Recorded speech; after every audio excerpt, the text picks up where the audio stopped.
As Chad said, it's about galvanizing turnout in the base, and presumably for Democrats, that's capitalizing on the Supreme Court decision overturning Roe v. Wade. But my next guest says that might be much more fodder than anything else, because for him it's about the economy and about legislative overreach and on the part of the president, even this latest plan to forgive student loans. Eric Schmitt is running right now for Senate to replace Roy Blunt, who's retiring. He's a Republican candidate. He's Missouri's Attorney General. He joins us right now. Attorney General, you think it's these other issues, these pocketbook, these money issues, that will determine how the midterms go, right? Absolutely, and that's what the polling would indicate, but you also feel it on the ground, Neil.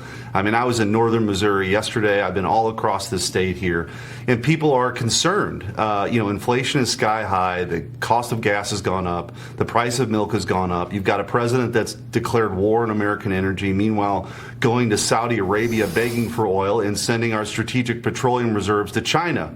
You've got an open border. People don't understand why you have a president of the United States that will lecture us about the sovereignty of other countries' borders, but does nothing about the streaming illegal immigration across our southern border and the fentanyl that's killing people in our communities. And then you've got this massive government overreach where you've got the Department of Justice targeting parents under the Patriot Act for showing up to school board meetings. People have had enough. They want their country back, and I think that's why there's going to be a reckoning this November. Republicans are going to take the House and the Senate. All right, you hope. And as Missouri's Attorney General, you might have a good shot.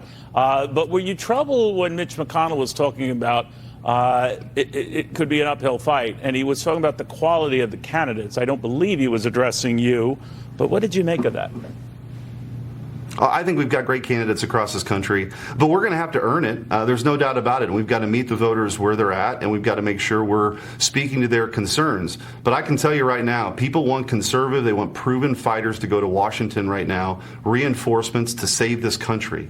What you see happening in Washington, D.C. right now, they're 2 votes away, Neil, 2 votes away in the Senate from adding states to the union, packing the Supreme Court, federalizing our elections, open borders and amnesty. They want to fundamentally change this country forever. And it's up to us to go out, speak to voters, get elected, not just get the majority, but do something with it, and not be so concerned about being popular in Washington, but doing the right thing and representing the people of our state. I just want to get your thoughts right now as well on the economy. As you know, the administration's been saying that things are beginning to turn around. Gas prices, while still much higher than they were at the beginning of the year, have come down now day after day to the point they're down about 80% from where they had been. So I'm wondering if you worry about that kind of thing, at least politically, because the backdrop could be improving. Look, the Democrat Party at this point is the party of, by, and for the elites. You look at this student loan nonsense yesterday where a waitress working a double shift or a coal miner's now paying off the student debt of a Harvard law grad. This stuff is crazy, and people see it. They're tired of it. They want some common sense in Washington. They're tired of the reckless spending. People want a balanced budget amendment. They want some fiscal sanity. They don't want these administrative agencies and the administrative state to run wild. People are very concerned. And so I think the economy clearly is on the top of mind for people.